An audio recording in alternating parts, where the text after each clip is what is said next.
happening, guys? It's Boxing Lowdown and I'm back here with another video. Now don't forget to like, share and subscribe. Feel free to drop a comment if you like, guys, and I'll happily get back to you. Now I'm just catching up on some videos that I've been meaning to do over the last couple of days, and I apologize, but it's been really busy over here.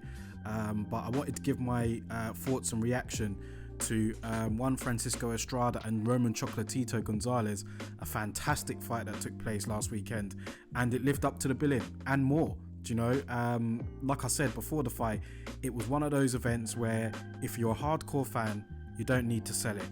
But if you wasn't a hardcore fan, then just trust us and watch this fight, because it wouldn't disappoint. And it didn't. Do you know what I mean? It was just an absolutely brilliant fight to watch, man. These two guys were on the front foot, and so many punches were being thrown. But the difference between this sort of fight and let's say like a lower level fight where they're throwing loads of punches is that there was just still a lot of skill involved with this. I mean, both of these guys are just fantastic operators, and there's just a method to the madness. So like Chocolatito will throw a combination of punches and will do these subtle slips, and like it's the same with Estrada as well. Like he was more on the back foot than normal in this particular fight, but it was just great to watch, man. The little men delivered, and it was just a great showing until we got to the ending, the scorecards. Now it went to 12 rounds, and Juan Francisco Estrada got the split decision. And look, it was one of those fights where I'm not going to scream robbery. I'm not going to be like, oh, this is a disgrace. But one of the scorecards was a disgrace, and that was 117-111 for Juan Francisco Estrada.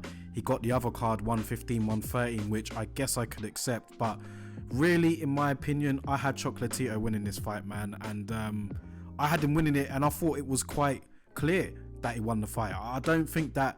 I think Estrada did do some good work. I'm not going to say that he didn't do good work and he didn't put up a great effort, but I have to admit, man, when the decision was announced for Estrada, especially after hearing that 117-111 card, I was just like, nah, man, nah, not for me, not for me. And it just kind of puts another sour ending to what was such a great night. And this is what boxing is in a nutshell, pretty much. You're having a fantastic event, very good undercard, you know, great main event, and then you go to the judges' scorecards, it's in their hands, and yeah, the decision for me was a wrong one. Now, like I said, I'm not going to scream out robbery. I've seen a lot worse decisions than this, but when you have a scorecard like that, 117-111, and I feel like we're talking about this every single week, man, it leaves a sour taste in your mouth, because you know the effort that the fighters are putting in. Like Chocolatito, like the effort and just what he was doing in the ring. How could you only give him 3 rounds in that fight? It's unbelievable, man. But look, it's not Estrada's fault at the end of the day. He didn't do the scorecard, so I don't want to take too much away from him. It's looking like that now he's going to be facing Sorisaket Rungvisai. He fought on Friday, and yeah, it looked like these two are going to fight for a third time. They've got 1 win each. But Chocolatito, man, I swear, it's just...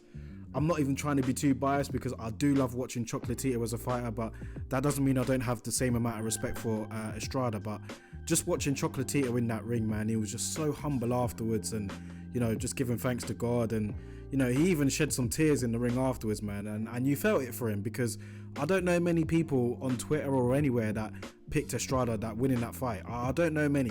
I've seen 1 or 2, but that said, he could take the win. But I think most of the people out there, including myself, thought Chocolatito did enough to win that fight, man. So yeah, let's see what happens next. I mean, it doesn't really affect Chocolatito's greatness in terms of where he's going to go down in the Hall of Fame. He's an all-time great, but yeah, for Juan Francisco Estrada, it might have a little asterisk next to this win, but he moves on. Do you know what I mean? He's going to face Rungvisai in a lucrative matchup now, 3rd fight between the two, and let's see what happens there. But Chocolatito's greatness for me hasn't been affected by this fight, man. If anything, it's been enhanced. Do you know what I mean? And it was just a great showing, man.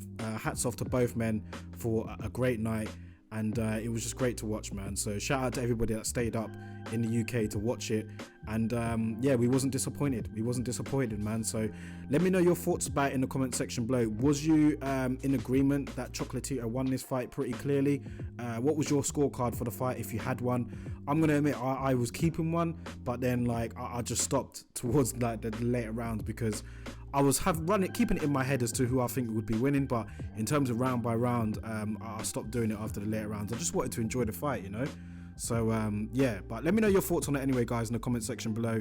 I'll catch you on the next video.